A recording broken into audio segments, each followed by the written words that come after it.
All right, we'll get started. Thank you for joining, everyone. My name is Aras Azadian, CEO, founder of Avicanna. Some of you would know me for a long time. This is my 10th year in the role. Joined today with Dr. Carolina Urban, who's our EVP of Scientific Affairs and Medical Affairs, and Nick Alburn, who's our interim CFO. We're going to take you over some of the corporate updates from 2025, and a little bit of an overview of where we stand as a corporation, but of course a look forward as well into 2026 and what's coming, which is very exciting. In addition to that, we're going to leave a little bit of time for Q&A at the end. So customary disclaimer notice, but for some of you that are newer to the company, I'll spend a minute or two on just who we are. So Avicanna is now a fully vertically integrated cannabinoid-based pharma company. We have established what we believe is an industry-leading scientific platform, and that is now translated into a commercial platform. This is across 4 different business pillars now, from medical cannabis products, under mainly the RHO brand, to our medical cannabis care platform, which is MyMedi.ca, to our pharmaceutical pipeline, and of course our Aureus raw material division. This is all part of an integrated commercial platform. These business units, while do operate independently, do have substantial synergistic benefit for each other business unit. This has resulted in over 50 commercial products, mainly in the Canadian market. This is part of our plans for 2026 to further expand these into international markets. And we have established footprint and/or proof of concept in what is now 24 international markets, resulting in about $25.5 million of revenue during 2025 and essentially adjusted EBITDA break even. This is all derived from a scientific platform. Dr. Urban will walk you through some of the developments of this year, but our scientific platform is really where we dedicated the first 5 years of Avicanna into drug delivery, preclinical and clinical development, and this is something that we take a lot of pride in, and I believe, again, Avicanna is an established leader within that realm. So just a quick overview of 2025. This is what we're going to be covering. So I don't want to take the thunder away from my colleague Nick, but from a financial perspective, we were able to have relatively consistent revenues from last year, a little bit above last year's results of $25.5 million. We did substantially improve our gross profits and gross margins by about 10%, resulting in 53% gross profits.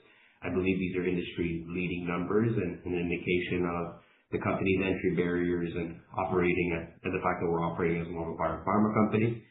We are happy to be carrying zero debt in terms of structured debt or debenture on our balance sheet. And again, we were able to substantially improve our adjusted EBITDA to less than $300,000 for all of 2025. So strongest financial performance to date. While the revenue growth was modest, we were able to substantially improve other variables within our financial performance. Nick will dive into that. We did improve our efficiency and margins. We'll dive into how we accomplished that. We were able to also make strategic investments during 2025. So for those of you that have been shareholders of Avicanna for a long period of time, you would notice that we were able to actually reinvest in physical capabilities in Colombia, for example, that has now resulted in improvements of our export capabilities, but also in R&D and clinical development that is really the largest value driver for the company in the long term. We did continue to expand our commercialization efforts in Canada, and I'll expand into that, and then focus more on international advancements and commercialization across new markets, which we will also expand on. So overall, a successful year. We're very happy with the results of the year, and we're very excited for what 2026 has to offer. So just a quick overview of RHO. For some of you that are not familiar, RHO is our main medical cannabis brand. This is treated as a medical formulary for insurance adjudication and for clinical practice. From a simple sense, this is a portfolio of advanced medical cannabis products that are utilizing Avicanna's proprietary drug delivery systems to deliver standardized and evidence-based products to patients. Carolina and her team, including our pharmacists at MyMedi, are helping patients with clinical guidelines and treatment plans, and working with the medical community to identify which one of these products is most suitable for various clinical indications or symptoms Very happy with what we've done with Raw Phyto. Canada has been our proof of concept market where we have commercialized about 50 of these SKUs, learned from them, tested, improved the formulations, improved dosing, and are consistently revamping this portfolio. We will be now focusing on internationalization and further scale of Raw Phyto in 2026, which we will expand on. Something that in the next slide that we're quite excited about is the pipeline that's coming, and Carolina will expand on the one after that. Something that we're quite excited about, again, is the pipeline. I'll expand on. But in the next slide, we're talking about what we've accomplished with Raw Phyto and our medical portfolio in Canada. The number of listings we have continue to increase, which means more and more channels. We can call them placements across Canada or listings. These are an SKU getting listed within a medical or retail channel, meaning a province or a medical platform other than MyMedi. So we're at 170, and this is a 26% increase from last year. We do now have 50 products in the Canadian market. We believe that number is going to go up by the end of this year with the introduction of our next generation 3.0 products. But in addition to that, we are removing SKUs that are low performers. So the idea isn't just to bring more and more product into the market, but to bring on products to the market, test them, learn from them, improve them, and keep the winners.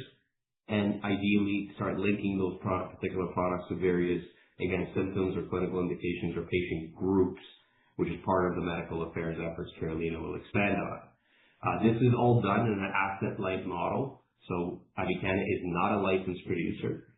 We are outsourcing the manufacturing of our proprietary products, meaning we are tech transferring our formulations. We are ensuring that it is meeting Avicanna's quality standards, and then these products are being released.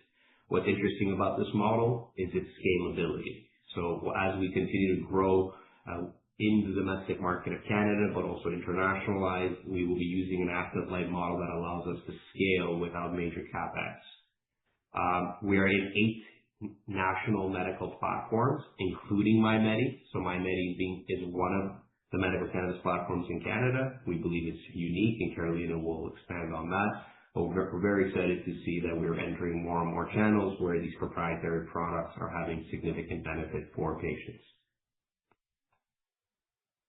Carolina will expand on Influid and PowderX. These are 2 of our technologies that we have finalized during 2025 and its derivative products. And I'll leave that for Carolina. But what I'll touch on is the products from these developments that we're going to be translating into the Canadian market during 2026 and into international markets from 2026 and on. So this includes Influid, which is a liquid version of a self-emulsifying drug delivery system that is being utilized as a precursor, so as essentially a nano-emulsion going into gummies, resulting in fast gummies. Same technology is being utilized in our new capsules that are going to be fast-acting capsules, sachets, and small beverages. The idea here is to be able to reduce combustible and inhaled products within the patient population by delivering fast-acting benefits of cannabinoids within more consumer-friendly or patient-friendly dose forms. These are all, again, Avicanna's proprietary products, lots of patent protection around these, and very excited to see some early results in these products within preclinical and clinical development and now bringing them to the market. PowderX on the right is a powder version of a similar technology, but different, that allows us to then solidify these products into hard forms such as tablets and oral pouches. Carolina? Good morning, everyone. Over the past year, our medical and scientific affairs efforts in Canada have remained focused on advancing cannabinoid-based medicine through 3 integrated pillars: a scalable medical platform, standardized and evidence-based proprietary products, and rigorous clinical evidence generation. I'll walk through these briefly. 2025 was a turning point for MyMedi, our medical cannabis care platform, which provides access to cannabinoid-based medicine to patients across Canada with healthcare practitioner authorization. Originally launched following the acquisition of Medical Cannabis by Shoppers, a subsidiary of Shoppers Drug Mart, the platform demonstrated growth, supported by ongoing improvements in patient engagement, communication workflows, and clinical documentation processes. These operational enhancements, alongside the continued expansion and increased utilization of our pharmacist-led support services, are driving greater efficiencies across our platform while improving patient retention, continuity of care, and overall sales performance. You may ask what differentiates MyMedi from other medical cannabis services, and that's the combination of infrastructure, clinical support, and access. We have a diverse multi-brand platform with over 230 SKUs from 65 leading medical cannabis brands. We have a strong medical affairs platform, including clinicians training and accredited education programs through Avicanna Academy. We have integrated insurance and reimbursement capabilities across private insurers, public institutions, and multiple provincial workers' compensation boards such as WSIB. And we have bilingual pharmacist-led support programs that are important in treatment planning and specialized services such as the ones we have developed for veterans. Importantly, this platform not only supports patient care, but also enables real-world evidence generation, which I'll touch on later. It also generates clinician engagement and payer integration at scale, positioning it as a core driver of both clinical and commercial growth. We continue to believe that MyMedi, especially when combined with RHO-Phyto, is the most complete service of cannabinoid-based medicine and perfectly suited for international expansion into markets that are planning to regulate medical cannabis federally.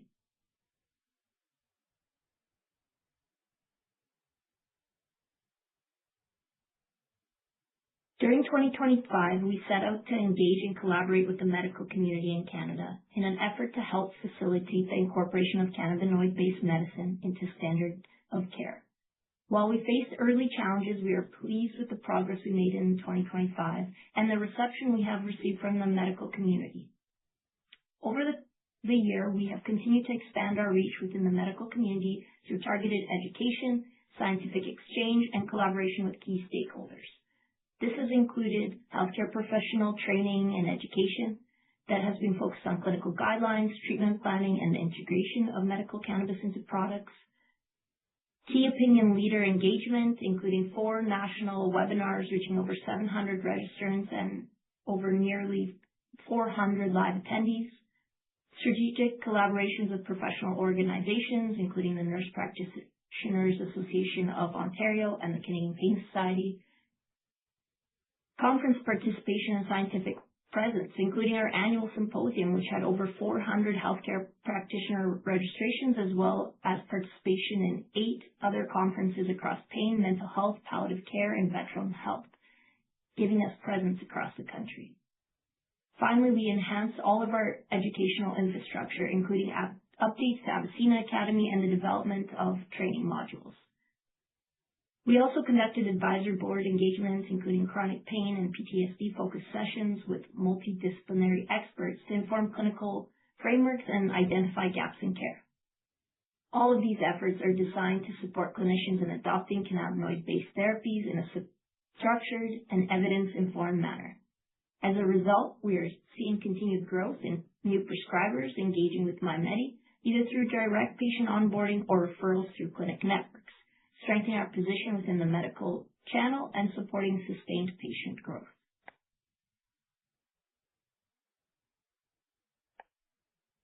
In terms of our pipeline developments in translational science, over the last 9 years of preclinical and clinical work on cannabinoids, Avicanna has established a scientific platform and continues to develop intellectual property. Our R&D team continues to innovate and leverage our robust understanding of medical cannabis and patent outcomes to deliver proprietary cannabinoid-based products.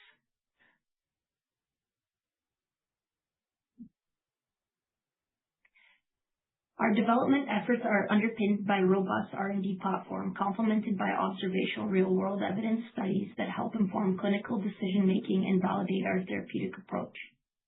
During 2025, we also finalized 2 self-emulsifying drug delivery system platforms, InFluid and PowderRx, that are designed and optimized to solve challenges associated with hydrophobic nature of cannabinoids.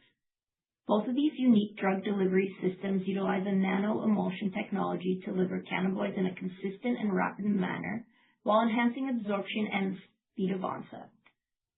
Both of these technologies were also further developed into final product formats that Aras alluded to as part of our 2026 pipeline. Really an incredible example of our scientific platform translation capabilities into commercial efforts. We continue to advance our proprietary oral delivery platforms. First, PowderRx, which is designed to address key challenges associated with cannabinoids, including poor solubility, variable bioavailability, and delayed onset. In a recent in vitro study, this platform demonstrated a 74% increase in bioavailability, a 63% increase in peak plasma concentration, and 134% higher peak concentration compared to standard MCT oil formulations. We have filed a provisional patent covering this technology, which is adaptable across multiple formats, including capsules, tablets, sachets, and pouches. Additionally, InFluid, another self-emulsifying drug delivery system, will be utilized in various product formats. This technology was designed for product formats such as beverages and gummies. Finally, we were granted a new USPTO patent covering topical cannabinoid composition for dermatological applications, further strengthening our intellectual property portfolio.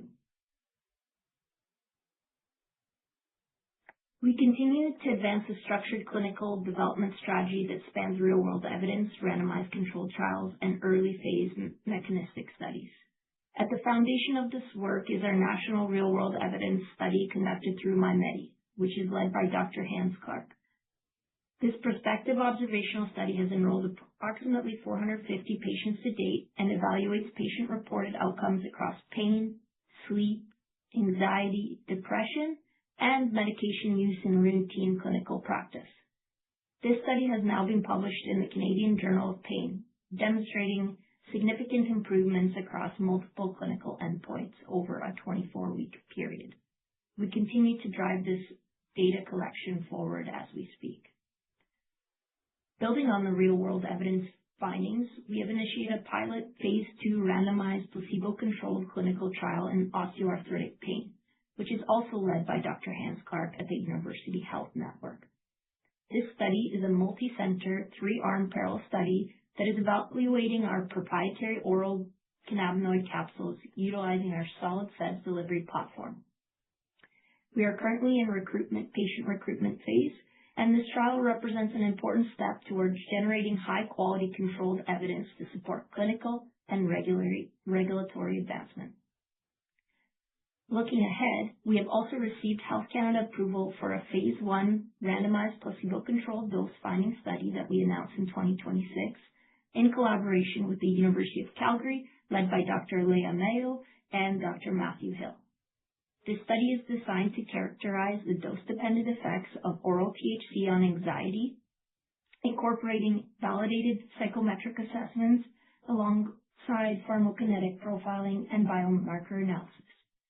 Together, these programs reflect a deliberate and staged approach to evidence generation, leveraging real-world data to inform controlled trials, and advancing toward more precise, dose-defined therapeutic strategies. Now I'll turn it back over to Aras. Thanks, Carolina. We'll get into a little bit of the international progress we made during 2025, and at the end of the presentation, we'll talk about our 2026 plans. But as most of you are familiar with the company and the success we've had in Canada, Canada does remain our main market, our priority market, but Canada is also our sandbox. Canada is, again, where we're optimizing our RHO Phyto portfolio, optimizing the services provided in MyMedi, combining the two into what is a real complete medical cannabis service. And we are then utilizing that to build our pharmaceutical pipeline and intellectual property portfolio. However, during 2025, we were able to accomplish some early signals elsewhere. Initially with Trunerox. For those of you that are not familiar, Trunerox is our first approved pharmaceutical. This is an epilepsy drug for pediatric epilepsy catastrophic indications, including Lennox-Gastaut and Dravet syndrome. And the product was approved for an obtained marketing authorization by INVIMA, which is the Colombian authorities. And the product was launched early Q1 2026. This is a very soft launch, so we're learning from it. We're learning from our first pharmaceutical launch and hoping that we can scale that in Colombia and then internationalize it in other markets where the Trudeau approval at INVIMA does qualify. In addition to that, we were able to commence exports into the United States. We've never breached U.S. federal law. We've never conducted sort of state level activities, and therefore are actually quite clear in terms of our U.S. pathway. However, we're able to conduct direct CBD product sales through our partnership with Replay. Replay, for those of you who are not familiar with, is Al Harrington, a former NBA veteran's CBD recovery brand, which is utilizing our proprietary CBD and CBG topicals. We launched the brand late last year and are now working on the scale of that in the United States with Al and his team. Very excited about the opportunity there because we're utilizing our own organic CBD and CBG that we're producing in Colombia. We're producing the finished product also in Colombia and exporting that into the United States, going through obviously the full import and export process. In addition to that, we were able to scale Aureus and more importantly improve the quality of Aureus, which is our Colombian subsidiary. So in Colombia, we have our majority-owned subsidiary that has been historically focused on the production of active pharmaceutical ingredients, CBD, CBG, THC, using organic materials. Over the last 2 years, we've concentrated on improving the capabilities within this operation to be able to produce organic premium flower so that we can export that around the world.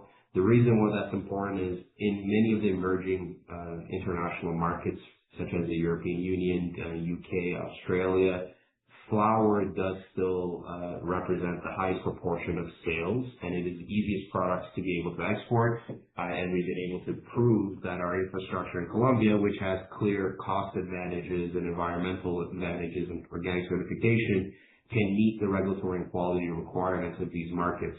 We announced that we recent exports to Australia, and as of last year, we were able to enter into Europe as well. So we believe this can be something that's going to be scaled during 2026, and we're quite excited about the opportunity this can have as a revenue driver and also as potentially a very large cash cow to then help fund some of the other innovations and international expansions of the company. We were able to enter our 24th market. So this is now, but in 2026, we enter Australia, which is our 6th continent. For those of you that are not familiar with the regulatory landscape, related to cannabinoids, it's a controlled substance. So there's a lot of quota applications and import and export process that we need to go through, and no country has the same regulations. So we are navigating a very complex regulatory scheme internationally, and we were able to successfully work with international law to be able to get these products into various markets. Something that we're quite excited about, and I'll touch on in terms of what we expect to do in 2026 as a forward-looking statement. So overall, I think we're very well positioned to now scale.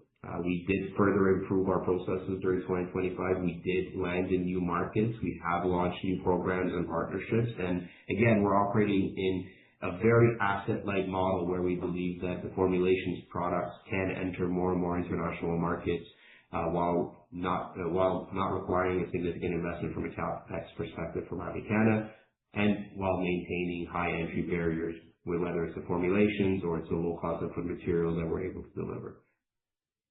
I think we're going to go into finance now. Nick? Thank you, Russ, and good morning. I'm happy to provide an update on the financial results for 2025. In 2025, top line revenue was consistent year over year at $25.5 million. Avicanna earned gross profit of $13.5 million, representing a gross profit margin of 53%. This is a 10% increase from the 2024 gross margin of 48%. The improved gross margin is a result of increased service and licensing revenue, as well as a higher sell-through of Avicanna branded products on MyMedi. As a percentage of MyMedi sales, Avicanna branded products sold on MyMedi grew from 17.5% in Q4 2024 to 19.7% in Q4 2025, a 12% increase year over year. The company also continued its relentless efforts on cost control, decreasing operating expenses by $1.5 million year over year, representing a 9% decrease compared to 2024. As a result, we achieved adjusted EBITDA positivity in the fourth quarter of 2025, earning $310,000. Avicanna also significantly improved adjusted EBITDA for the full year by 71%, achieving a loss of $300,000 in 2025, compared to a loss of $1 million in 2024. This improvement is a direct result of the boost in gross margin and efficiencies within operating expenses.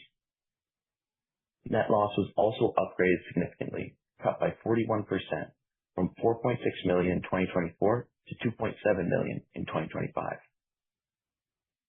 Avicanna continues to operate with no debt on its balance sheet and managed to improve its working capital position by 23% in 2025 as compared to the prior year. The company is on the path to fund its own operations through operating cash flow and only raised $1 million through a non-brokered private placement during the year, as compared to $4.8 million raised in 2024. Now we'll move to the next slide and we'll go through a brief revenue breakdown. So we operate in many different channels and markets.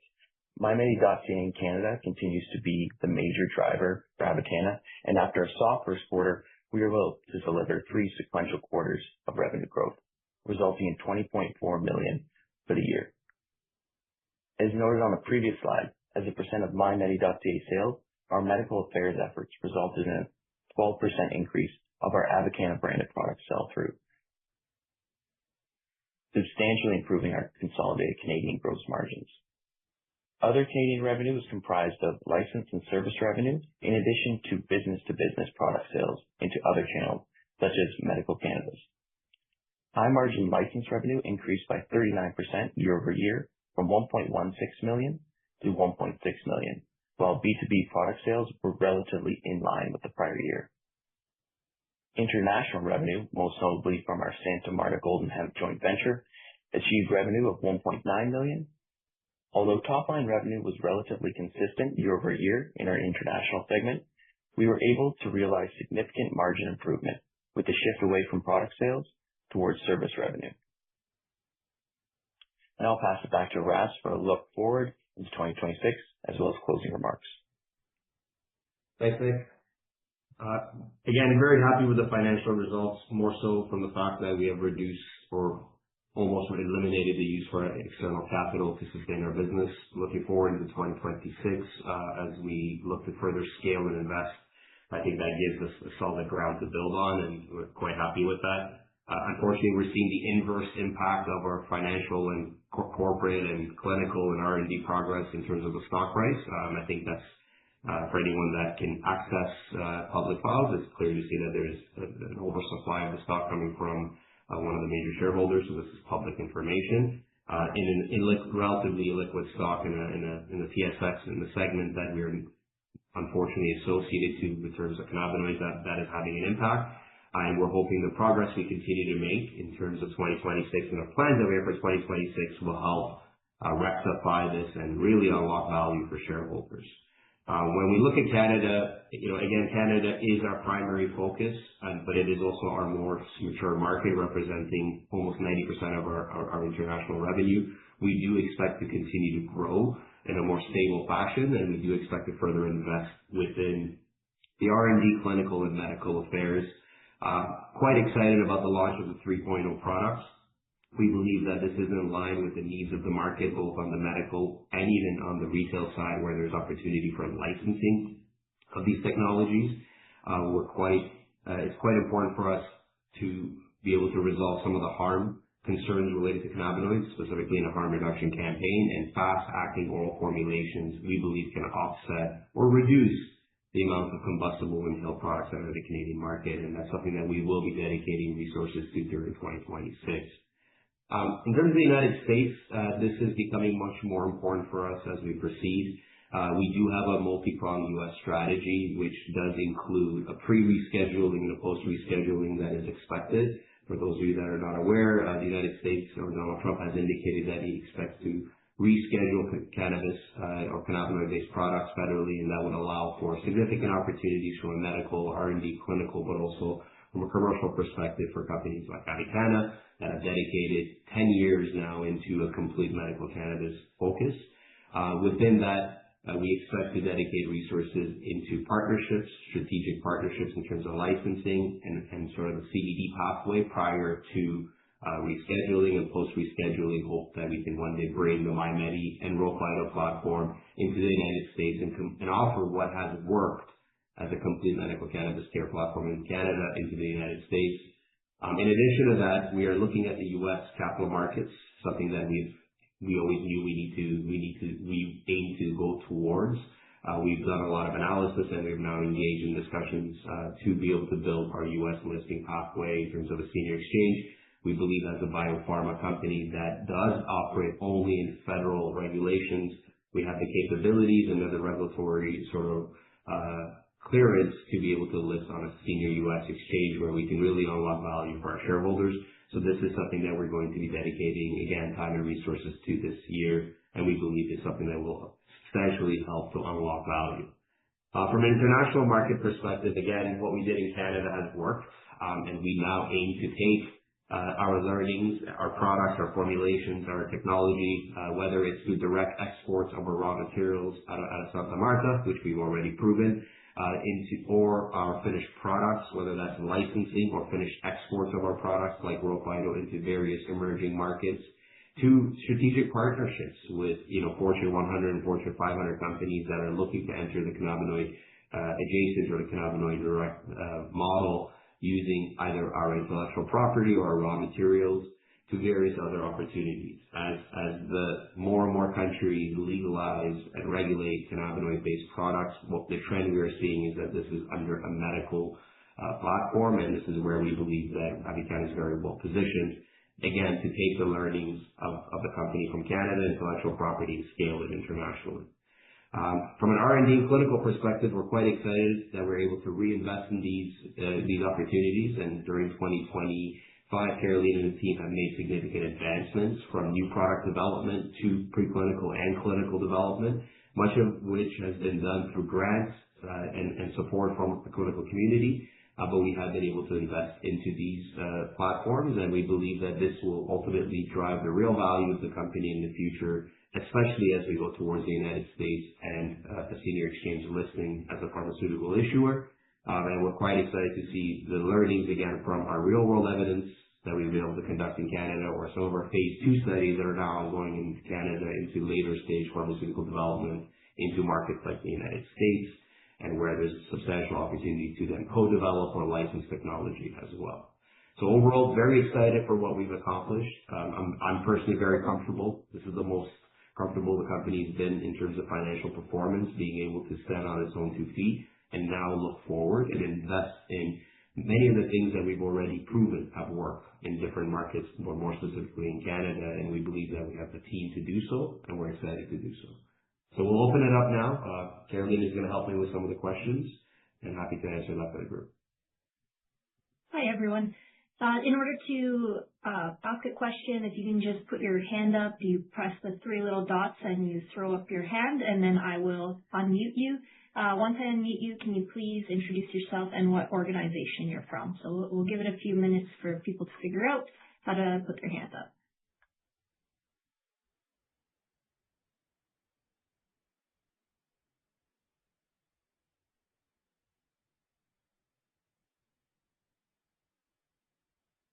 Everyone's shy?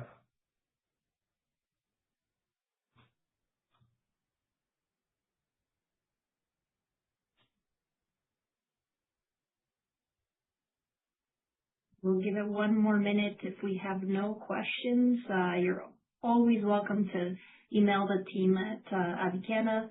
We're always open to discussing anything and look forward to your feedback. So we'll give it one more minute. There should be 3 little dots at the bottom of your screen that you can press, and then your hand should be able to pop up.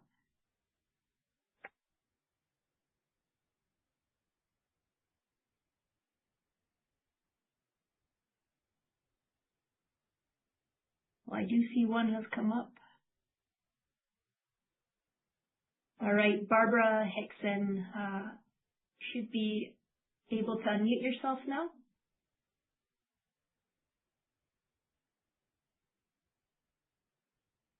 I think you're unmuted. Thank you, Caroline. I just had a quick question. Barbara Hickson, I'm a retired investor. Are you finding any interest from other major pharmaceutical companies in terms of acquiring a company?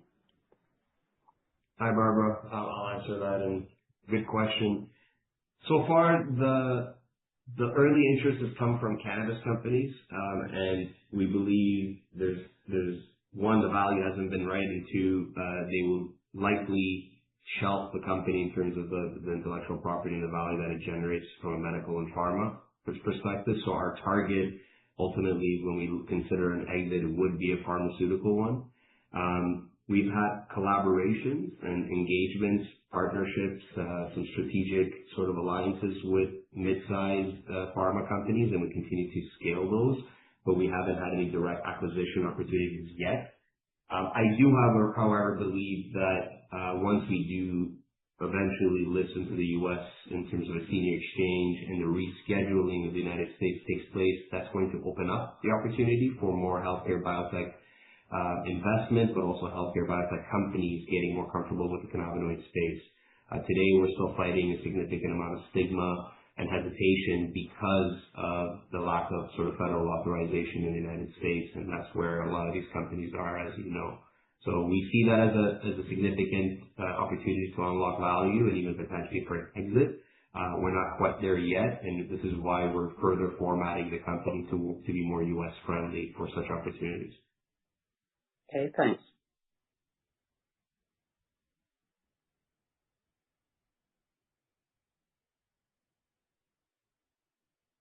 Give it one more minute.